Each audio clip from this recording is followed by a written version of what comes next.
Olá, sejam bem-vindos ao vídeo sobre o Imposto de Renda 2019. Quero agradecer a presença do Walter, que veio de Limeira especialmente para gravar esse vídeo conosco.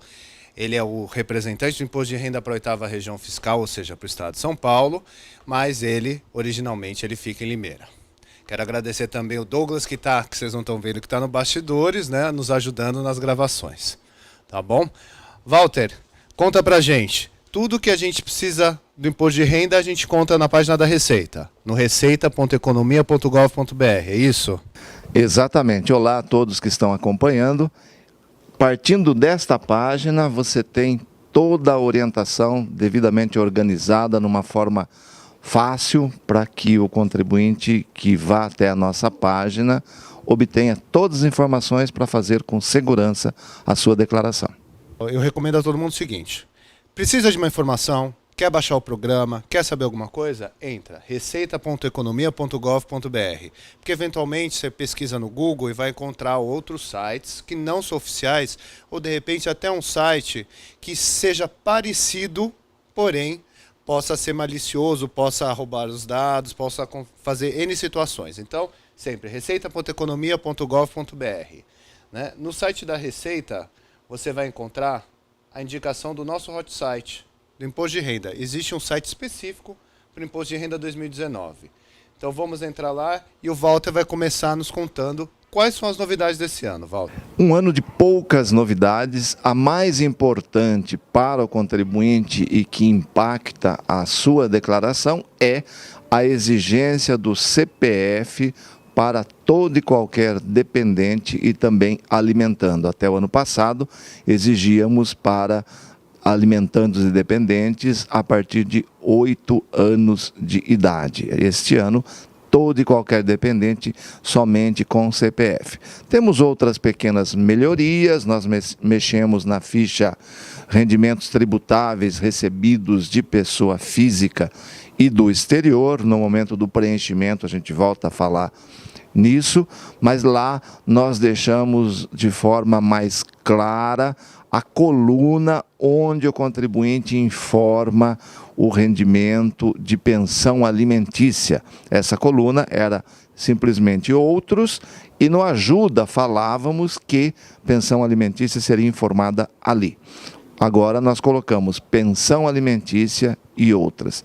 Tem uma outra novidade que também diz respeito à organização das fichas, que é a ficha que estava dentro do resumo da declaração, que permite a doação diretamente da declaração, através da emissão de um DARF, para os fundos da criança e do adolescente, tanto nacional, estaduais e municipais.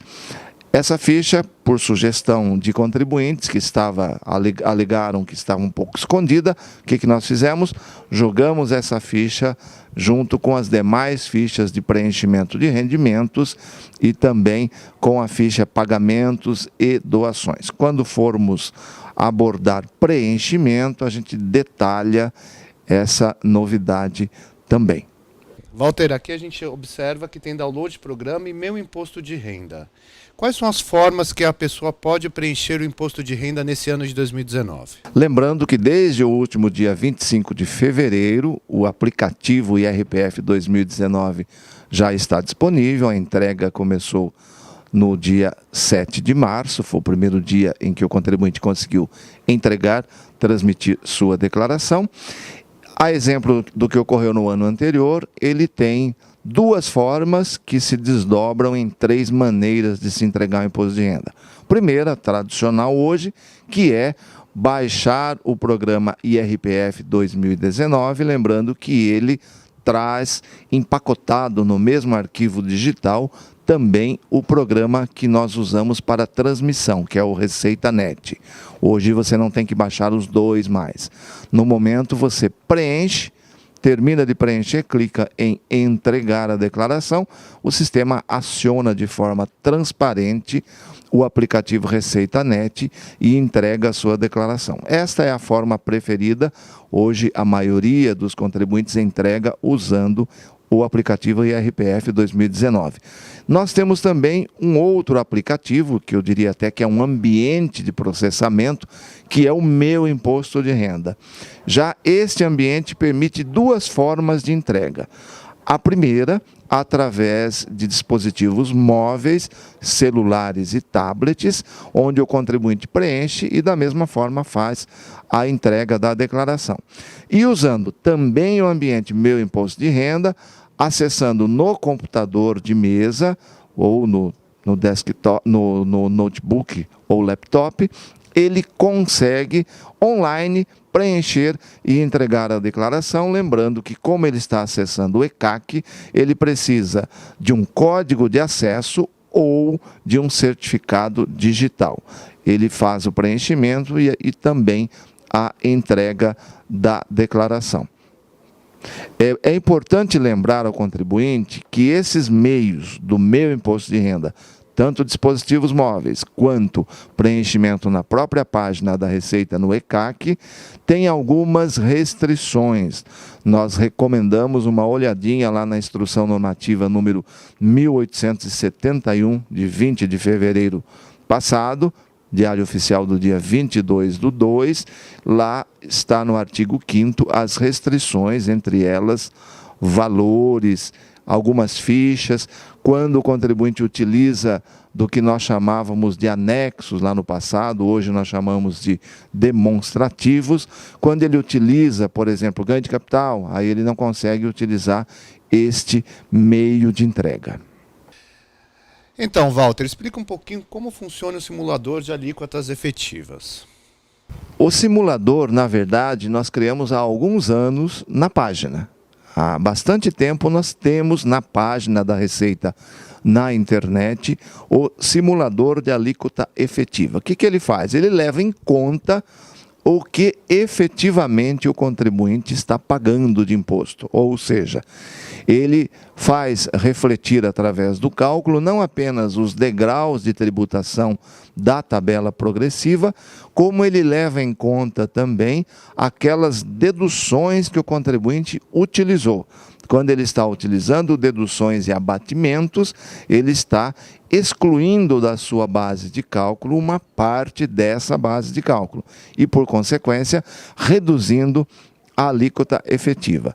Desde o ano passado, nós levamos para dentro do próprio aplicativo do Programa IRPF 2019 também a demonstração desta alíquota efetiva. O contribuinte preenche todos os dados, quando a declaração estiver pronta, ele clica lá em alíquota efetiva e ele vai ver quanto efetivamente de imposto ele pagou naquele ano. Fala para a gente quem é obrigado a entregar a declaração de imposto de renda. Sabemos que qualquer pessoa pode entregar a declaração de imposto de renda, mesmo que não possua renda ou não possua imóvel, enfim. Qualquer pessoa pode entregar, mas quem é obrigado?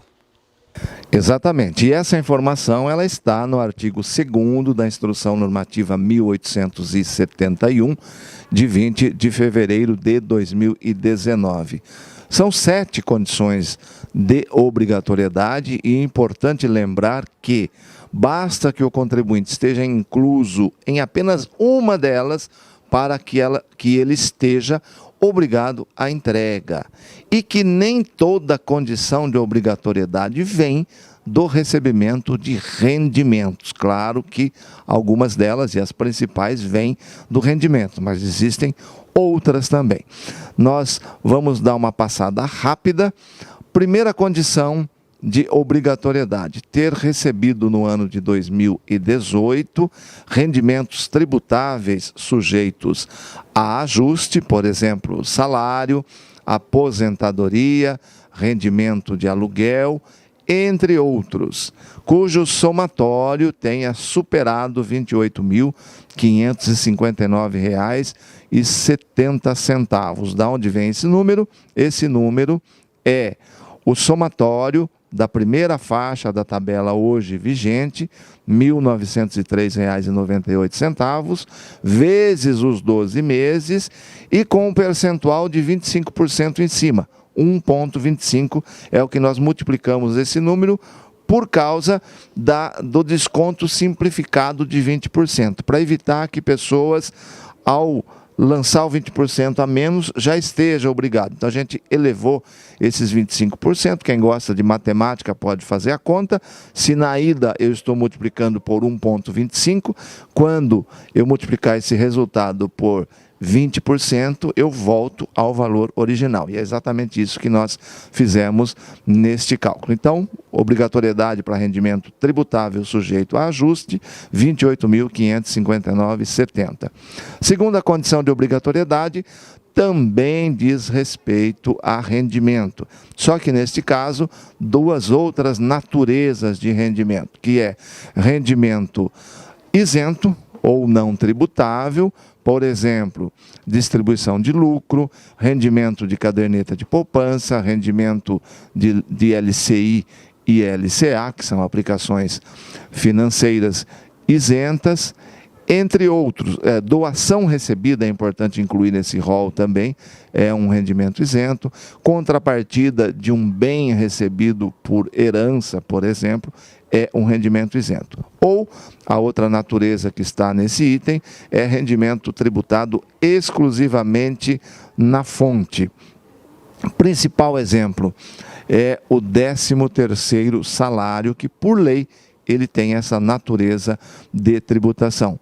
Outros, ganho de capital é tributação exclusiva, rendimento da maioria das aplicações financeiras, especialmente renda fixa, é tributação exclusiva, prêmio recebido numa loteria é tributação exclusiva, entre outros.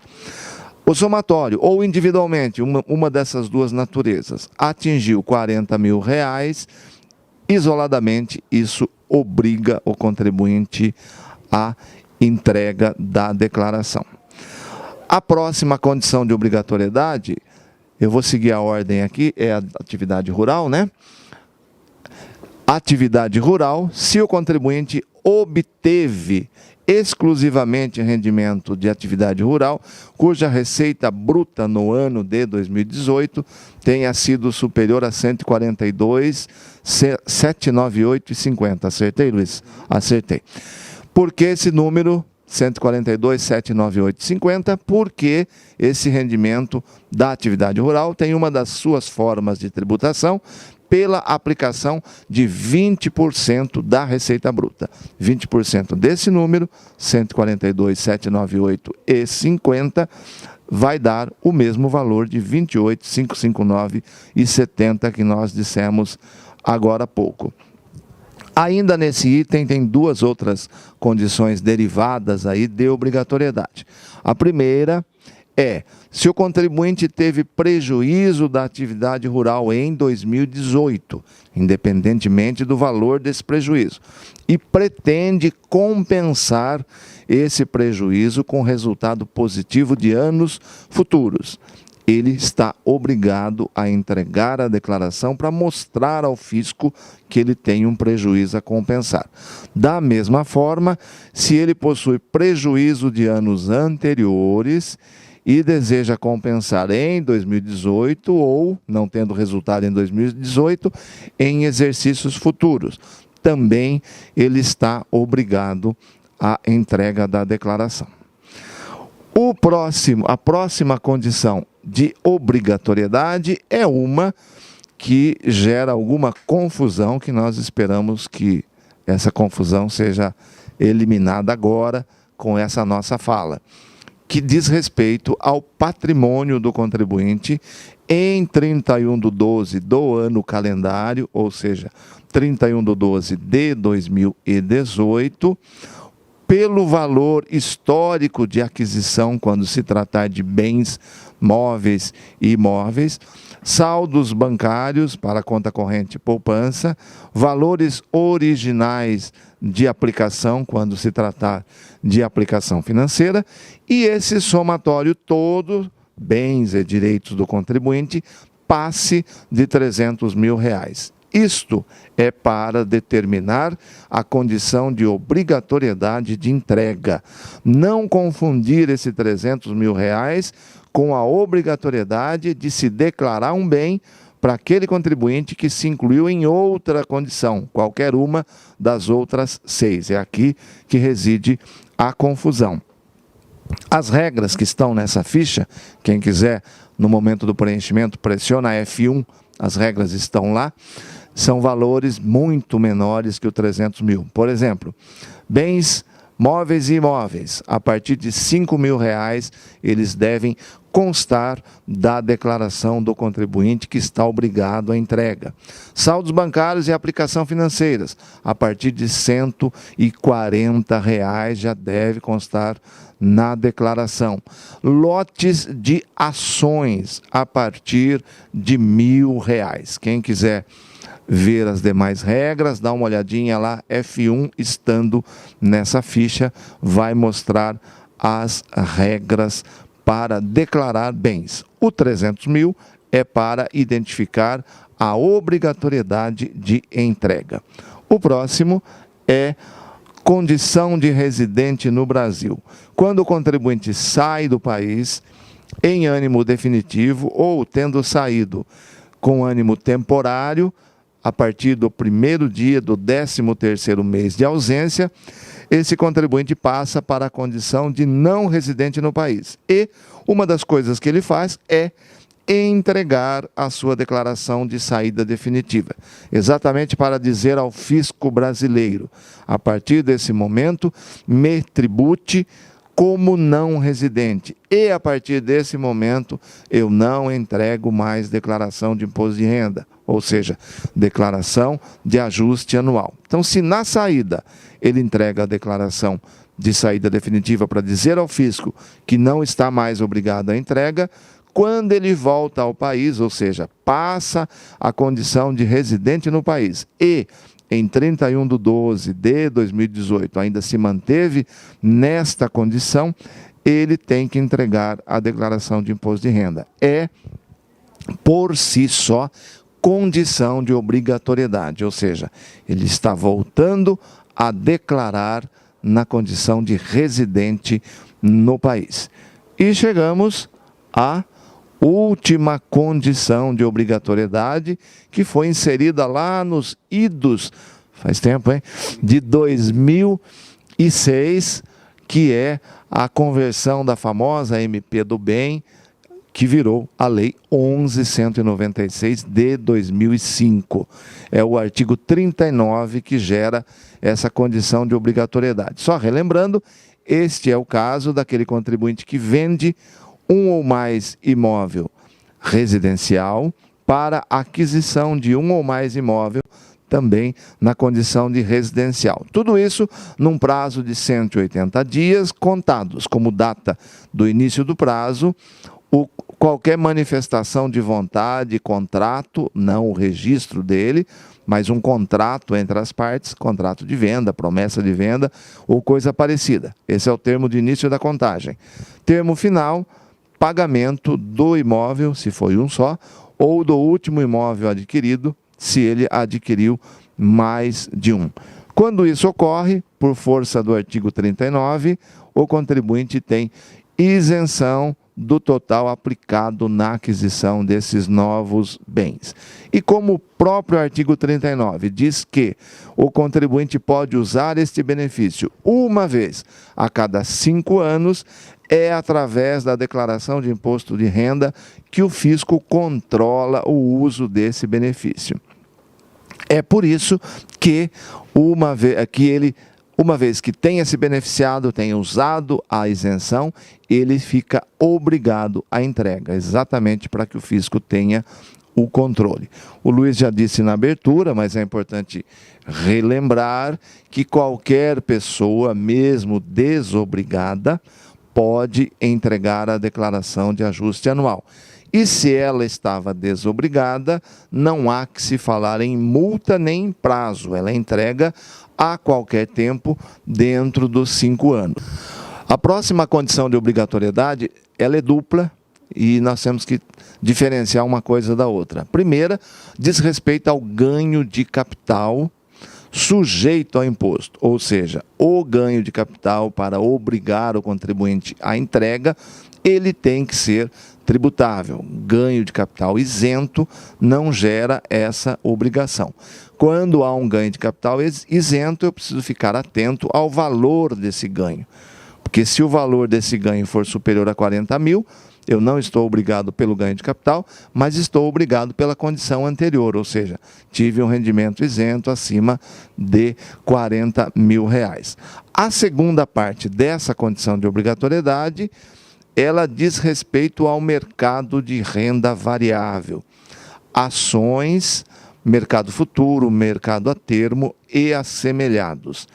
Neste caso, eu não preciso ter ganho tributável, basta que eu opere nesse mercado. E operar não significa apenas vender. Ou seja, a aquisição de um lote de ações me coloca na condição de obrigado a declarar imposto de renda. Então, fechando essa condição dupla ganho de capital. Para me obrigar, ele precisa ser ganho de capital sujeito ao imposto, ganho tributável. Renda variável, basta que eu opere no mercado de renda variável para que eu esteja obrigado.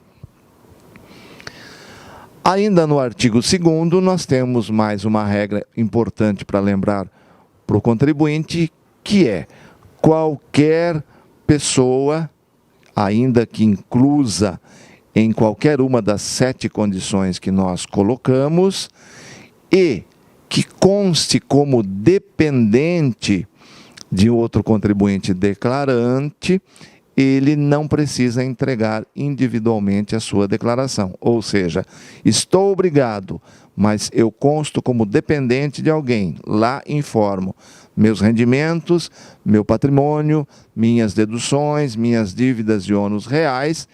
Eu, mesmo constando como dependente, sou considerado entregando a declaração e cumprindo a obrigatoriedade de entrega. Walter, até que dia a pessoa pode entregar sua declaração de ajuste anual? Lembrando que o prazo teve início no último dia 7 de março, 8 da manhã, e vai até às 23 horas, 59 minutos e 59 segundos, ou seja, zerou o relógio, o contribuinte já não consegue mais entregar no dia 30 de abril de 2019. Este é o prazo, 7 de março a 30 de abril. Após o prazo de entrega encerrado, a multa, Walter? Se o contribuinte estava obrigado, e isso é importante, como colocamos em outra fala, se ele estava desobrigado, não há que se falar em multa. Se ele estava obrigado e não fez a entrega no prazo, esse contribuinte está sujeito à multa, que é 1% ao mês ou fração de mês sobre o imposto devido. Caso ele não possua imposto devido, existe uma multa mínima, que é R$ 165,74. Essa multa já aparece para ele no ato da entrega. Ele acaba de transmitir, no momento em que o sistema emite o recibo de entrega da declaração, 2 páginas de recibo, já sai a notificação da multa e a multa com vencimento, prazo médio aí de 30 dias da data da entrega. Walter, a gente sabe aqui que a gente tem essa sessão Perguntão, que é uma coletânea de dúvidas que foram realizadas nesse ano, no ano passado, né? E são muito úteis, porque muitas vezes a pessoa tem uma dúvida e ela vai buscar em algum lugar, só que já está aqui no Perguntão, né? O Perguntão ainda não está pronto, não é isso, Walter? Já está disponível. Então qualquer um já pode acessar o Perguntão. Exato. E é muito importante acostumar a usar o Perguntão, porque ele nasce exatamente das dúvidas que o contribuinte traz no dia a dia em todas as unidades de atendimento da Receita por todos os meios. Fale conosco, que ele manda por e-mail, plantões fiscais que ele comparece em todas as nossas unidades. Os colegas que atuam nessas áreas vão coletando essas dúvidas que depois são respondidas, organizadas por blocos, por área de informação e apresentados. São mais de 700 perguntas devidamente respondidas, já atualizadas de acordo com o novo regulamento do imposto de renda de novembro de 2015, decreto 9.580, então ele já está atualizado, a capitulação legal dele, a remissão ao regulamento já está de acordo com o novo regulamento publicado em 2018. Consultem, é um bom material para tirar dúvidas. Walter, seguindo aqui, agora a gente tem a área declaração, a gente tem o preenchimento, que a gente vai dar uma dedicação maior, né? Vamos fazer um vídeo exclusivamente sobre o preenchimento da declaração, né? E eu queria que você comentasse os outros itens, que eu sei que são coisas rápidas. Vamos só passar transmissão, retificação, declaração de saída definitiva, declarações auxiliares. Só dar uma passada rápida, que eu sei que tudo isso é muito fácil. Transmissão, nós praticamente não estamos usando mais esse nome, né? Porque a partir do momento que nós juntamos o ReceitaNet com o aplicativo, tem lá entregar declaração. Aquela figura de transmitir usando o ReceitaNet praticamente deixou de existir. Lembrando que se o contribuinte quiser gerar o arquivinho e transmitir com o ReceitaNet, ele consegue.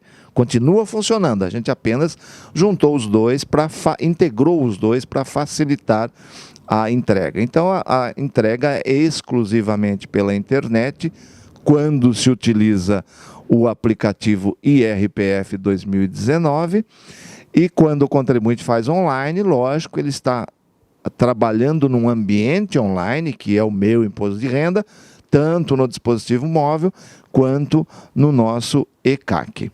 O próximo item é importante, retificação. E aqui eu gosto de lembrar que a retificadora substitui integralmente a declaração retificada, ou seja, eu tenho que arrumar um único item.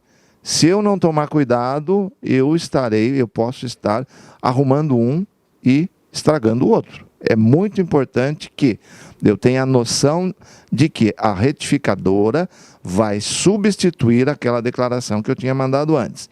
Inclusive com relação à data da entrega. Qual é o impacto dessa informação? Se o contribuinte está entregando mais cedo para obter a sua restituição mais cedo, descobre que omitiu uma informação e entrega lá próximo do prazo final à sua retificadora, a sua data de entrega para fins de restituição será a data da retificadora ou, se fez mais de uma, da última retificadora. Walter, qual que é a data que a pessoa pode retificar? Porque ela pode retificar a qualquer momento, a partir do momento que ela entregou, mesmo que já não tenha se encerrado o prazo. Mas até quando ela pode retificar uma declaração? A declaração pode ser retificada nos próximos 5 anos a partir da data da entrega. Lembrando que tem outras restrições também, especialmente voltadas a prevenir e dificultar fraudes, que não é livre a quantidade de retificadoras. Se o contribuinte começa a retificar várias retificadoras, uma seguida da outra, o sistema bloqueia. Isso é um número que Brasília define e que nós não passamos para o contribuinte, mas existe um sistema de segurança que entende que reiteradas retificadoras de uma mesma declaração pode ser indício de fraude. E aí, o contribuinte, quando atinge o número, ele tenta transmitir, aparece uma mensagem que ele acaba assustando, que você excedeu o número permitido de retificadoras. Compareça a uma unidade da Receita para promover a entrega da sua declaração. Então, em termos de prazo, é 5 anos e existe uma limitação de quantidade, suficiente para que, em situação normal, o contribuinte corrija eventuais erros cometidos. Walter, porque a questão da retificadora é muito importante, porque muitas pessoas que já têm experiência com o imposto de renda, elas verificam o extrato de processamento e, nesse momento, elas já verificam qual é a pendência, qual que é a falha que houve, se fosse uma falha de preenchimento, um erro de preenchimento, e já corrige, porque assim não tem problemas com malha, não é isso? Exatamente. Esse acompanhamento da declaração logo após a entrega, saber o que está ocorrendo no processamento é fundamental e evita que o contribuinte venha a ser penalizado através de multas vindas de lançamento de malha. Então é muito importante entregar a declaração e acompanhar o processamento. E isso hoje é possível se fazer até através de um dispositivo móvel, de um celular. Basta que lá no ECAC você cadastre o seu dispositivo, você vai lá, atribui um nome ao dispositivo, não é número, porque eu posso ter um tablet sem o chip da operadora. Então eu atribuo um nome lá para o meu dispositivo, crio uma senha, quando eu vou para o dispositivo, baixo o aplicativo Meu IRPF, Meu Imposto de Renda, e me identifico, ou seja, digito o meu CPF, o sistema vê que lá na web, lá no ECAC, foi criado um cadastro. No momento que no dispositivo móvel eu digito a senha correta, estabelece-se a segurança necessária para que aquele aparelho receba informações do processamento. Por exemplo, malha, entrou em malha, vem o avizinho. Saiu da malha, vem o avizinho. A declaração foi incluída num lote de restituição. Você recebe o avizinho no seu celular. Então não precisa nem entrar no aplicativo. A mensagem vem até você. É importante esse acompanhamento. Bem, Walter, a gente sabe que existem algumas opções de declaração, né? A gente sabe que no programa, na primeira tela, a gente tem, né, criar nova declaração. E nisso a gente pode escolher, né, importar, criar nova sem importar, por exemplo, né? Então a gente vê aqui que a gente tem declaração de ajuste anual, a declaração final de espólio e a declaração de saída definitiva do país. Explica um pouquinho qual a diferença. A de ajuste anual a gente já sabe, mas é a final de espólio e a saída definitiva. Explica um pouquinho a diferença para a gente entender.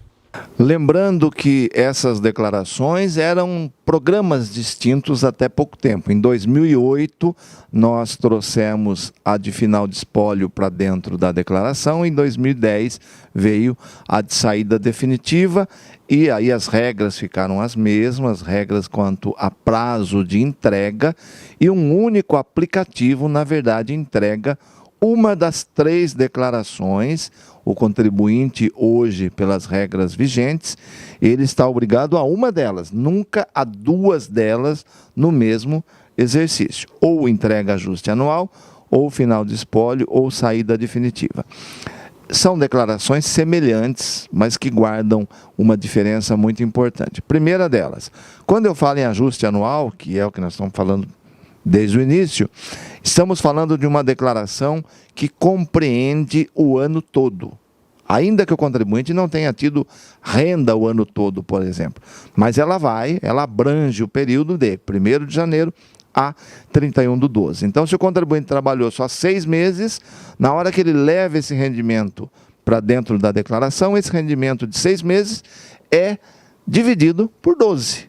Ele é espalhado pelos 12 meses. É assim que ela funciona.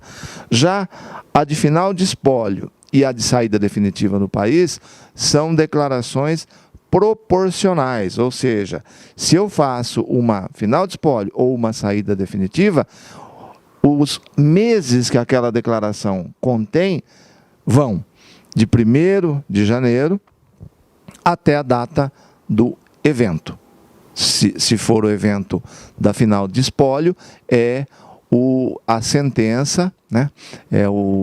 A decisão judicial, a sentença que é aprovada em juízo ou em cartório, se não houve necessidade de se fazer em juízo, e no caso da saída definitiva, é a data da efetiva saída ou a data em que a condição de não residência foi implementada, atingida, e aí, a partir daquele mês, de janeiro até aquele mês, eu tenho proporcionalidade. Então, a tabela é proporcional.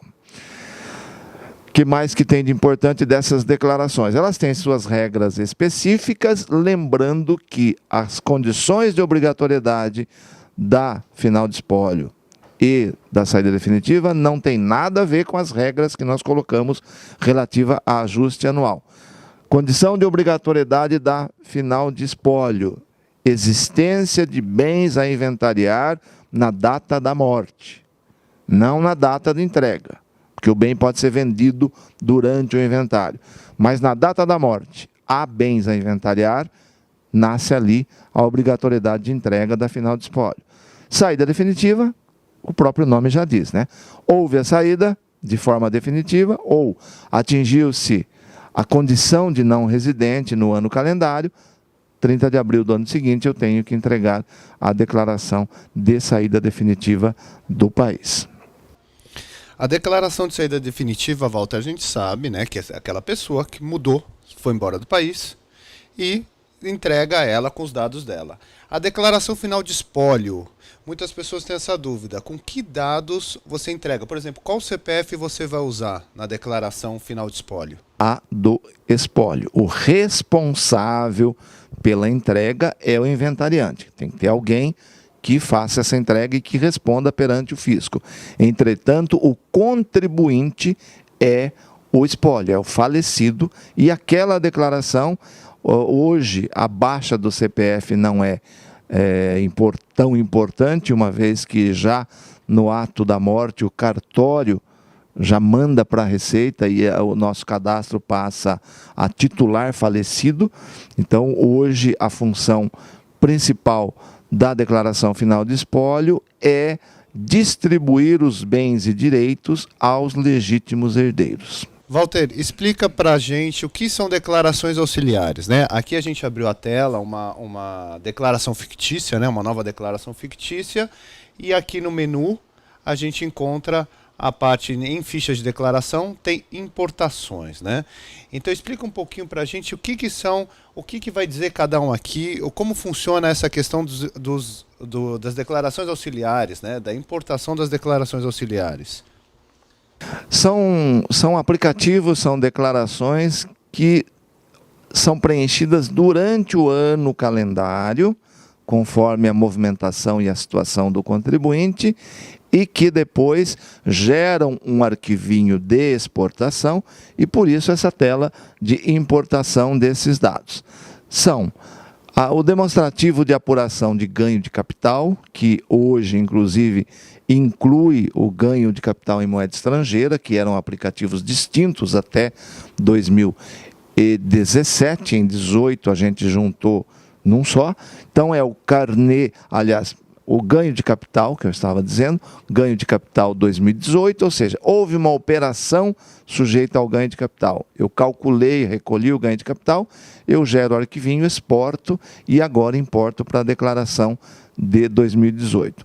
Outra declaração auxiliar com a mesma característica, eu vou preenchendo durante o ano calendário, é o livro caixa Carnê Leão. Eu vou mensalmente escriturando e recolhendo eventual imposto, inclusive, quando for o caso, e depois exporto os dados que são importados pela declaração.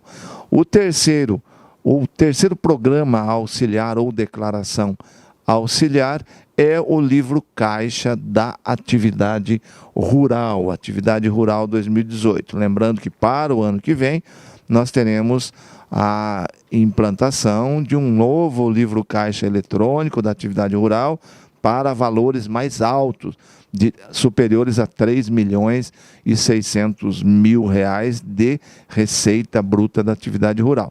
Ainda não aparece aí porque estará sendo implantado a partir do próximo ano.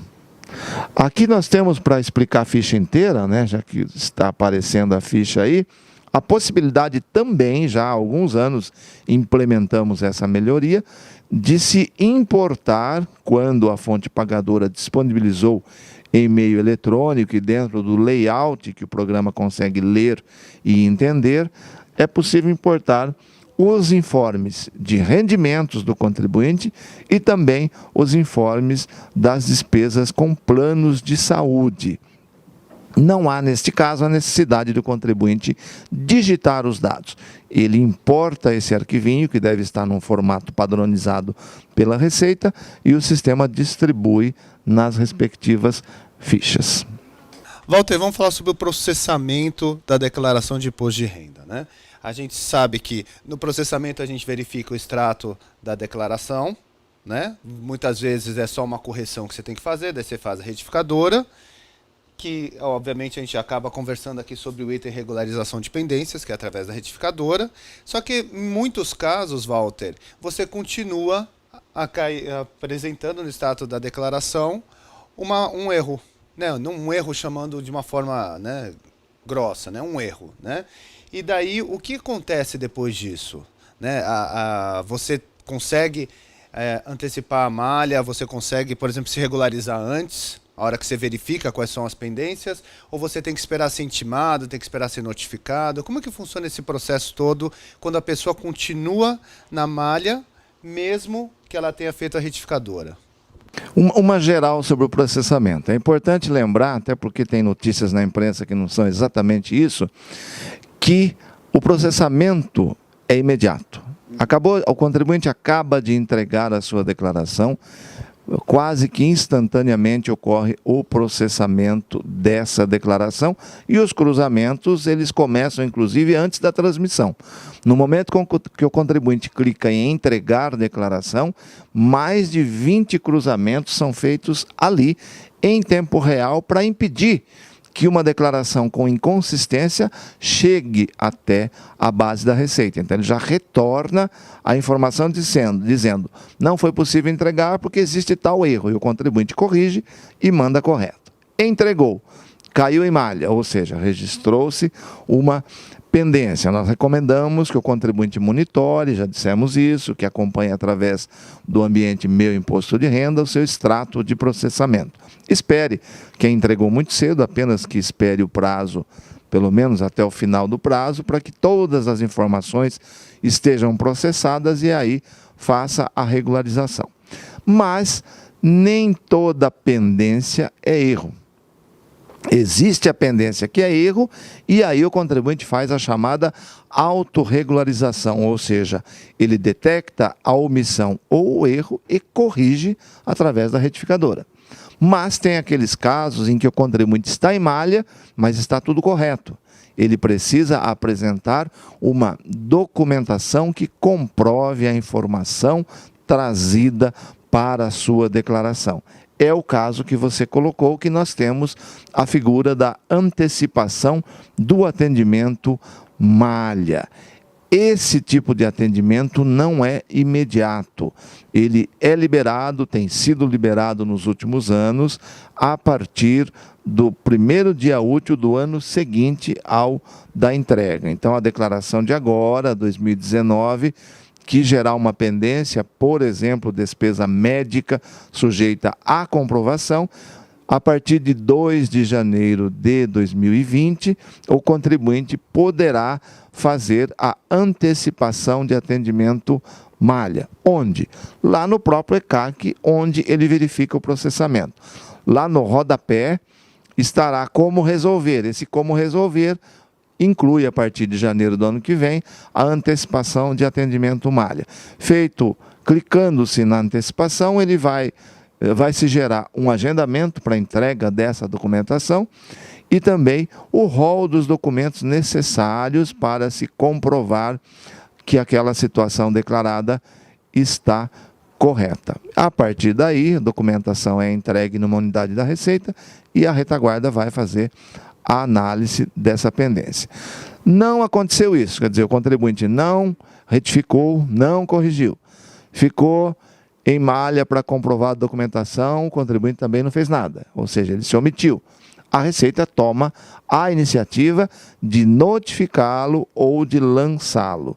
Ainda assim, o contribuinte ainda tem um prazo para se manifestar. Quando ele recebe a notificação de lançamento, o próprio documento que ele vai receber tem a orientação. Nós temos um sistema chamado e-defesa, que ele entra lá para se defender, para recorrer daquele lançamento, e esses documentos são autoexplicativos. Qual é a diferença entre um procedimento e outro? Quando ele toma a iniciativa de corrigir a declaração, significa que ele está dentro da espontaneidade. Ele tomou a iniciativa. Penalidade que ele tem, multa de mora, até 20%. Quando a Receita o cobra, o notifica ou lança, ele perde a espontaneidade. Ele está no que nós chamamos de procedimento fiscal. Neste caso ele não consiga derrubar aquela argumentação da Receita, a multa que será aplicada a ele é a multa de ofício, que começa em 75%. Por isso a recomendação para acompanhar o processamento e tomar a iniciativa de autorregularizar quando houver pendência. Walter, pagamento, a parte que ninguém gosta. Como se paga, até quando se paga, de que forma paga? Explica pra gente como funciona a parte de pagar. O contribuinte terminou de preencher a sua declaração e, ao chegar ao resultado final, ele vê que deu ainda algum imposto a pagar. Hoje ele pode pagar esse imposto apurado em até 8 parcelas mensais iguais e consecutivas, acrescidas de juros Selic a partir da segunda parcela. Ele pode emitir esses DARFs a qualquer tempo. Hoje nós voltamos a permitir que ele emita todos os DARFs, inclusive DARF em atraso. O sistema hoje busca lá no nosso SICALC, que é o nosso sistema de cálculo, o próprio aplicativo Imposto de Renda busca, atualiza e traz o DARF atualizado. Então ele pode mensalmente pagar na boca do caixa, utilizar o seu home banking e efetuar o pagamento. Mas ele tem a opção de autorizar o débito automático em conta corrente própria, ou seja, tem que ser na conta dele, seja individual ou conjunta ou ele pode fazer o débito automático. Se a entrega ocorre durante o mês de março, ele pode debitar inclusive a parcela 1 ou parcela única.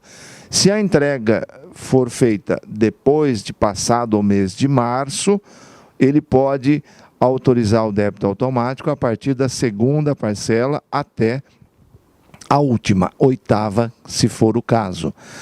Essa primeira parcela ele vai ter que pagar na boca do caixa.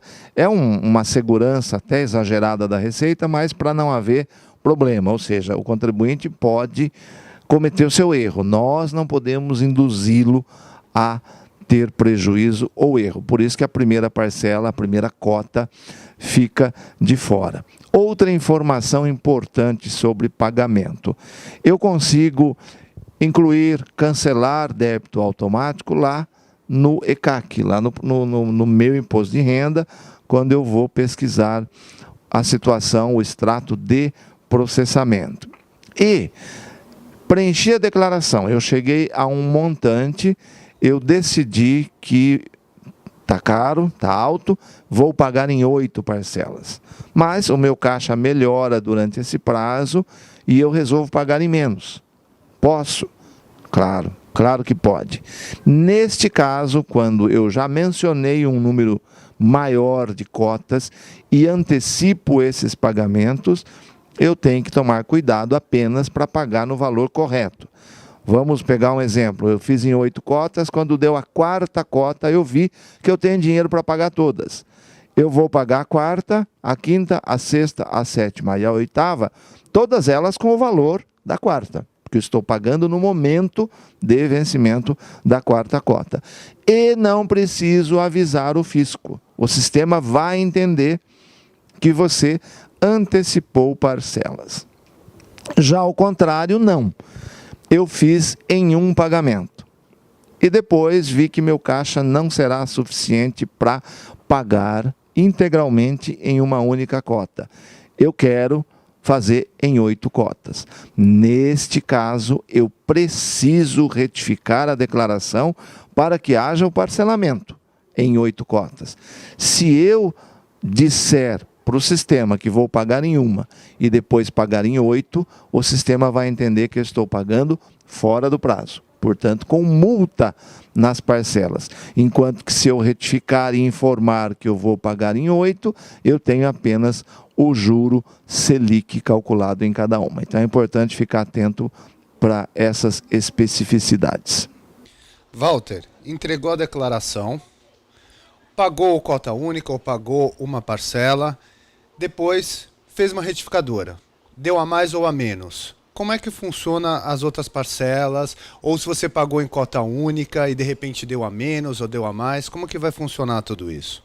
Excelente, essa dúvida ela é recorrente, eu respondo ao Fale Conosco também, e de vez em sempre aparece esse questionamento. A declaração nossa, ela é estanque, ela tem aquele momento ali. No futuro é muito provável que ela venha ter uma cara de conta corrente, ou seja, eu retifico, eu mudo o resultado, ela já vai ver que tem coisa paga e já vai calcular a diferença. Hoje não acontece isso. Então, o que vai acontecer? Eu retifiquei, o meu recibo vai mostrar nova situação de acordo com a retificadora e não vai levar em conta eventual pagamento já feito. Eu tenho que controlar isso para saber qual a diferença que eu tenho a pagar. Então, respondendo a sua pergunta, eu tenho que verificar quanto que eu já paguei e calcular a diferença, depende da data que eu fiz isso, apenas sobre a diferença, com base no seu vencimento original, eu vou calcular eventuais acréscimos conforme a data da entrega. Imaginando aqui que eu, ao retificar, fiz com que o imposto ficasse maior. Mas a situação pode ser exatamente a oposta. Ao retificar, eu já tinha pago parcelas e as parcelas ficaram menores. Neste caso, não tem outra forma, eu tenho que pedir a restituição desse montante que eu paguei a mais. E neste caso, eu utilizo o aplicativo chamado PER-DECOMP, ou seja, pedido de restituição, declaração de compensação. É um aplicativo online, onde eu informo aquele DARF pago como indevido ou a maior e peço de volta a diferença e o sistema também vai mandar para a conta corrente do próprio contribuinte. Eventualmente, esse valor, por exemplo, a maior que a pessoa pagou, não necessariamente no próprio ano, mas de repente no ano futuro a pessoa pode usar para amortizar uma outra parcela de imposto de renda? Pode, aí o mesmo aplicativo PER-DECOMP, que na verdade são duas funções num só, o PER é pedido de restituição e o DECOMP é declaração de compensação. Se eu vou pedir de volta o valor apenas, eu estou usando o PER, pedido de restituição. Se eu tenho já o débito do novo ano, eu já menciono lá o DECOMP, a declaração de compensação. Então, eu tenho um crédito a meu favor pelo pagamento a maior, mas eu acabei de fazer a declaração do ano em curso, onde eu tenho um débito a pagar. Eu posso compensar um com o outro, e isso é feito nesse mesmo aplicativo que é o PER-DECOMP. Agora que a gente falou da parte ruim, né, Walter, que é o pagamento, vamos falar da parte boa, que é a restituição, né? Então, explica um pouquinho para a gente como funciona a restituição, né? Obviamente, a pessoa preencheu a declaração e ali a conta que o programa fez deu que a pessoa tem valor a restituir. Obviamente, a hora que a pessoa já faz a preenchimento, já aparece que a pessoa tem valor a restituir. Tá? Como que funciona isso? Quando a pessoa vai receber? Como que ela faz para saber quando ela vai receber? Existe uma ordem para isso? Como é que funciona isso?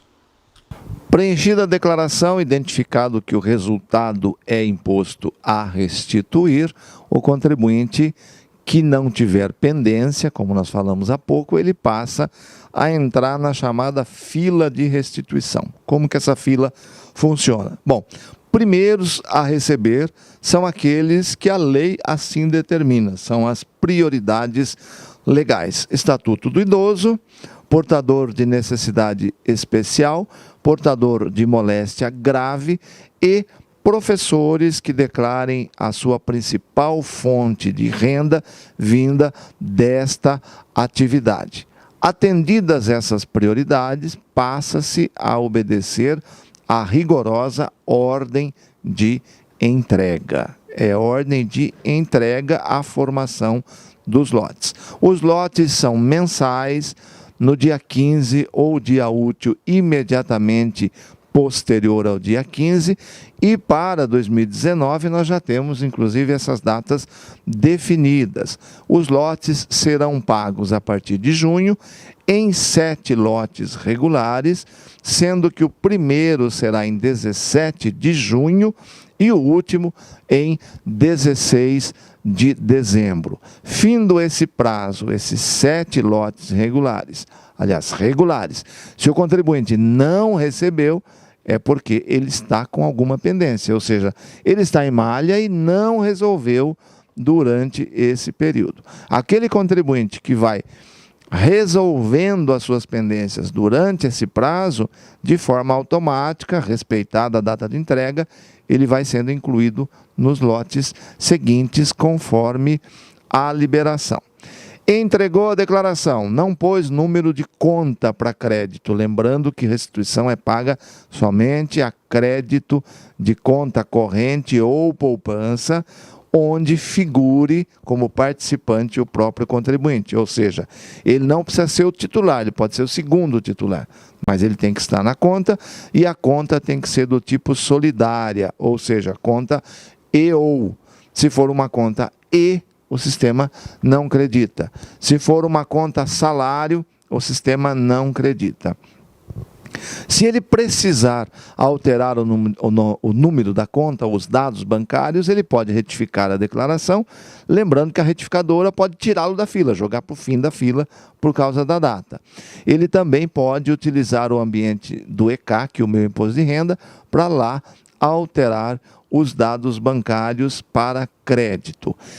Ele detecta que está com algum problema na informação bancária. Por exemplo, entre a data da transmissão, da entrega da declaração e a data do lote que saiu, ele encerrou a conta e a conta está lá informada. Qual que é a melhor estratégia para esse contribuinte? É não fazer nada, é esperar o que vai acontecer.